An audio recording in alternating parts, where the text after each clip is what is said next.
Welcome to Beijing, the capital of the People's Republic of China. This city was the seat of power for the emperors of the Yuan, Ming and Qing dynasties for 700 years. With an area of about 17,000 square kilometers, Beijing has about 11 million inhabitants, made up of 56 ethnic groups.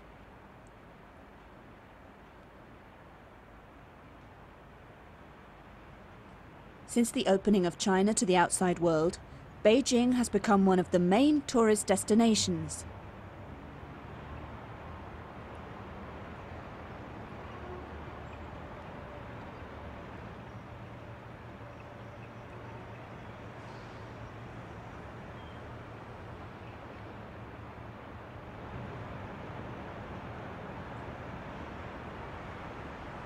One of the most popular landmarks in Beijing is Tiananmen Square, which can accommodate up to 500,000 people at any one time. This is part of the Great Wall of China in Badaling, which is situated about 70 kilometers from Beijing city centre. This 2,500-year-old defensive wall is about 6,000 kilometers in length. The Great Wall, one of the wonders of the world, was a very effective defensive system in the ancient days. As the local saying goes, you are not truly a warrior unless you have scaled the Great Wall. Apart from the Great Wall, the Forbidden City is also another famous historical site of Beijing. Measuring 720,000 square meters, it is now called the Museum of Historical Palace. It was built in the 15th century. During the next 500 years, 24 emperors lived there. The last emperor who graced his presence here was the child emperor, Puyi, who ruled from 1908 to 1911. It was said that about 1 million workers were involved in the building of this palace, which took 14 years to complete, from 1406 to 1420. Apart from Tiananmen Square, the Great Wall and the Forbidden City, Beijing has numerous other ancient sites which are still intact. Nearly all of them have been recognized as part of the national and world heritage. These prides of China are also sought after by tourists who come to China almost incessantly to look at them.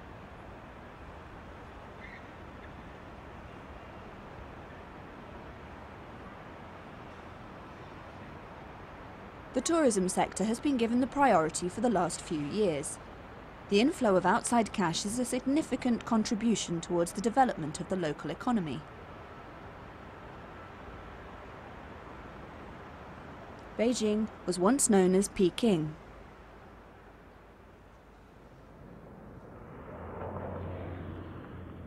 We are told that from the 11 million inhabitants of Beijing, 250,000 are Muslims. The majority of them live in an area called Niuji Lane. Niuji is a well-known place in Beijing. Apart from the fact that it is the area of the Muslim minorities, it is also known because of the halal shops and an old mosque which is hundreds of years old. Our search for Niuji was quite easy because nearly all the people we asked directions from knew where it is.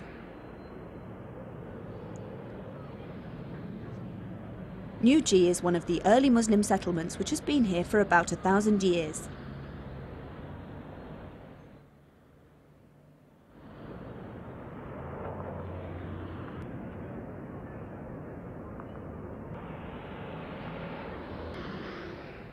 Today, Niuji is packed with Muslim houses, restaurants and small shops which sell the local needs. Niuji Mosque is never without a worshipper. Muslims from all walks of life come here for prayers or just to read the Quran. Every week, around 20,000 worshippers attend the Friday congregational prayers. This shows that Islam is still strongly practiced in this region.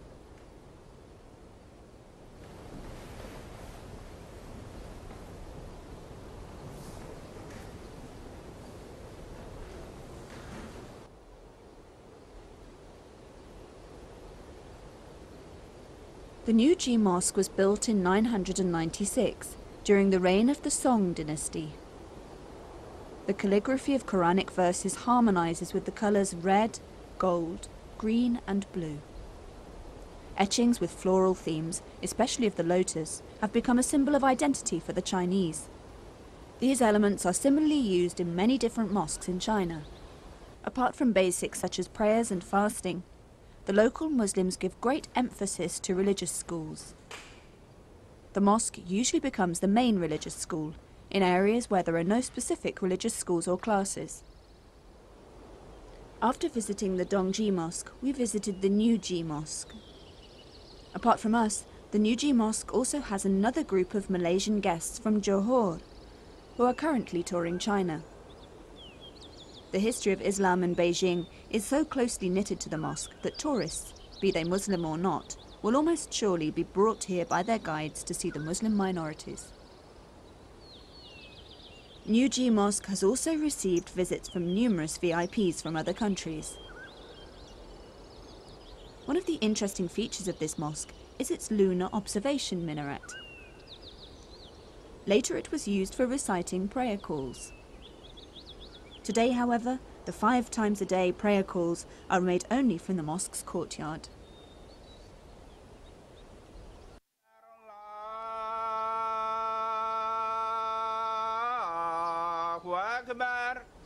أشهد أن لا إله إلا الله أشهد أن لا إله إلا الله أشهد أن محمدا رسول الله أشهد أن محمدا رسول الله حي على الصلاة حي على الصلاة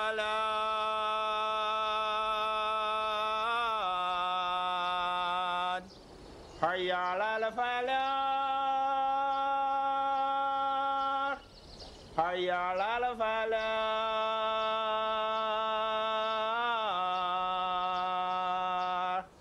الله أكبر الله أكبر لا إله إلا الله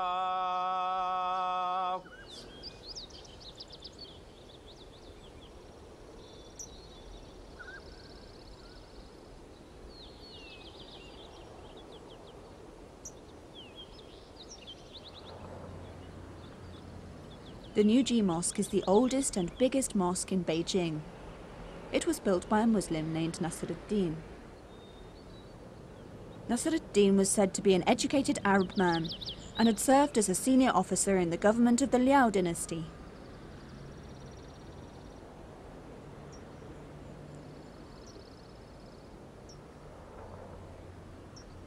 Newji Mosque, which resembles the classical Chinese palace, was once very small. It was later renovated and enlarged several times during the era of the Ming and Qing dynasties, from 1368 to 1191.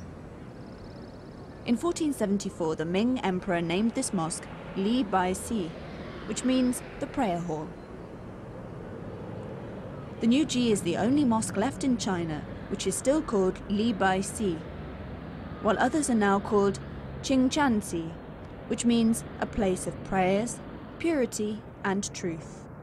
To the Imam of Newji Mosque, Haji Ibrahim Zhu Tianli, 63, the happiest moment in his life is when the mosque is visited by many people, especially from abroad.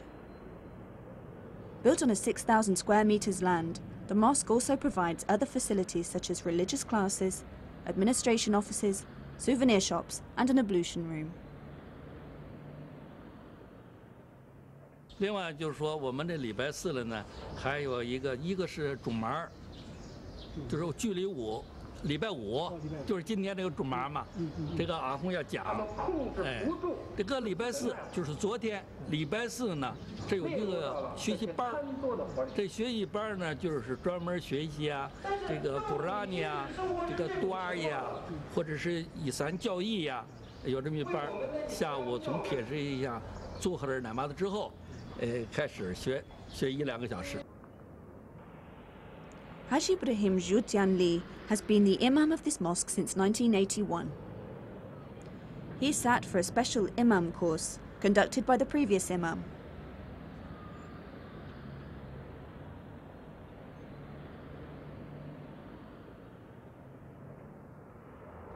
About 20,000 worshippers gather here to pray on Fridays. At other prayer times, the prayer hall is also filled with worshippers.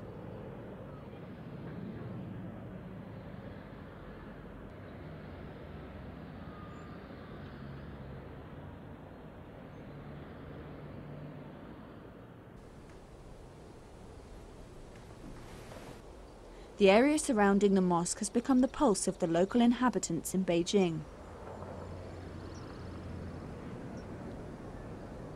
Muhammad Ali, 67, is visiting New Ji Lane, although he is not staying in the neighborhood.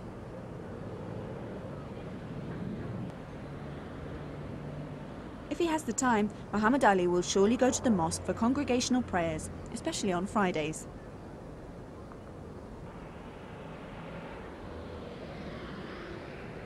He likes to come to this lane because the mosque is situated nearby. Apart from that, he can get his groceries and some halal meat easily here.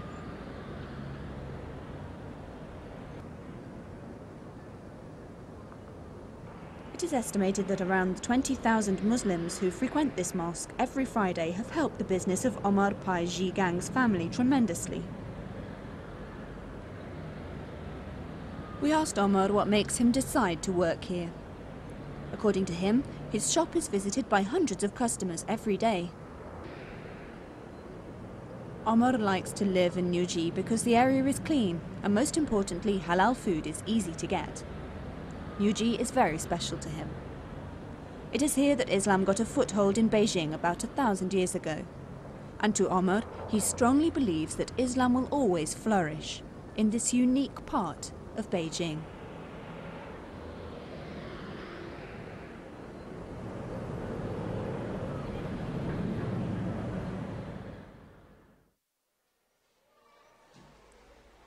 Kashi, or Kashgar, is our next destination.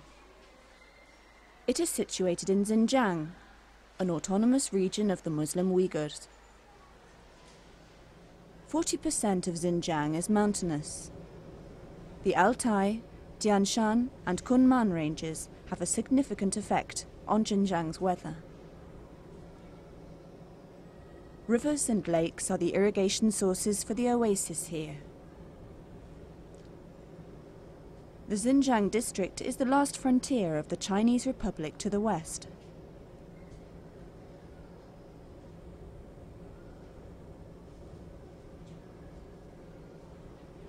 Xinjiang, endowed by the Almighty with various terrains, forms the Chinese border with 8 neighbors. They are Mongolia, Russia, Kazakhstan, Kyrgyzstan, Tajikistan, Afghanistan, Pakistan, and India. A visit to the Xinjiang district is not complete without a stop, however brief, in Kashgar. Kashgar, once known as Shuli, was the first city established in southern Xinjiang. It boasts 200,000 inhabitants, divided into about 30 different ethnic groups. 75% of this historical city's dwellers are Muslim Uyghurs. They use the Arabic alphabet as their official writing. Since the beginning of Beijing's open-door policy, international communities are given the chance to see the uniqueness and diversified cultures of the various ethnic groups which are part of the 1.2 billion inhabitants of China. The Chinese government has given the freedom to all 56 ethnic groups to practice their own religion, culture, and language. In Kashgar, the use of the Arabic script is so widespread that you feel you are not in China at all. A majority of the Uyghurs speak Turkish Altay and use the Arabic script in official communications. Although Islam officially entered mainland China in the 7th century AD, remote provinces in Xinjiang, including Kashgar, only received it in the 10th century. Kashgar was once the center of administration for the renowned Karahan dynasty. As soon as the Sultan Bugayla Khan embraced Islam, Kashgar became a centre of Islamic expansion, followed by other cities such as Aksu and Kubqa. Abu Khaili, a Uyghur farmer, is proud of the history of Kashgar, where he was born. He is grateful to the Almighty because the Islamic religion is still strong here and he can live peacefully with the other ethnic groups.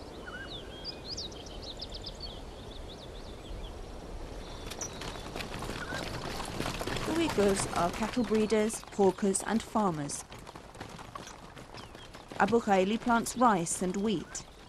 He also sells groceries to bolster his income. With an income of about 17,000 wons a year, Abu Khaili manages to build a modest life and to have a comfortable home situated about half a kilometre from his paddy field.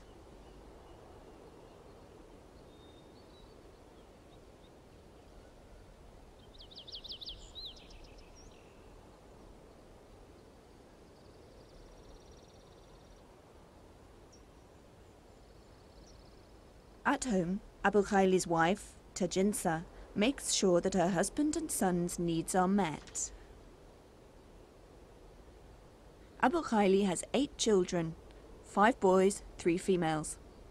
This means that he has to work extra hard to support his large family. However busy he may be at work, Abu Khaili is sure to return home to rest and perform his religious duties.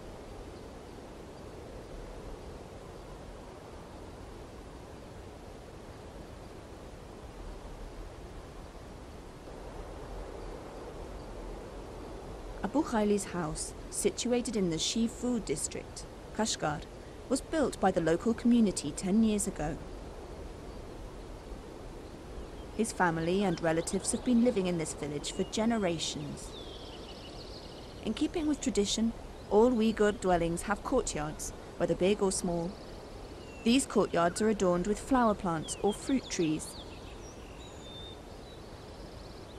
A Uyghur's house is usually adorned with wood carvings, which are influenced by Central Asian culture. Abu Khaili's house, for example, also displays a landscape theme. This environmental theme shows the close bond between the Uyghurs and the God-given earth. Truly, this closeness of the Uyghurs with their natural surroundings is inseparable. Likewise, their relationship with the Creator.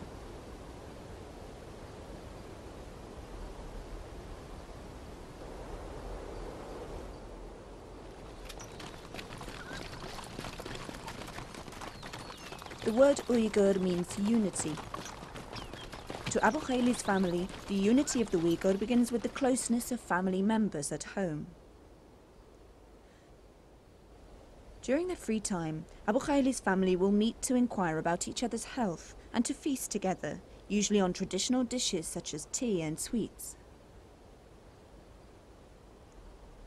About 80% of the 7.2 million Uyghurs in China live in Xinjiang. Abu Khaili is a symbol of the determination of the Uyghurs, a race that once contributed significantly to China. The Uyghurs once helped the Chinese emperor to foil the rebellion of General An Lushan, who betrayed the emperor during the Ming dynasty. Moreover, during the 13th century, some Uyghurs had risen to top positions, helping Emperor Yuan to govern his provinces. Abu Khaili is determined to follow in the footsteps of his ancestors.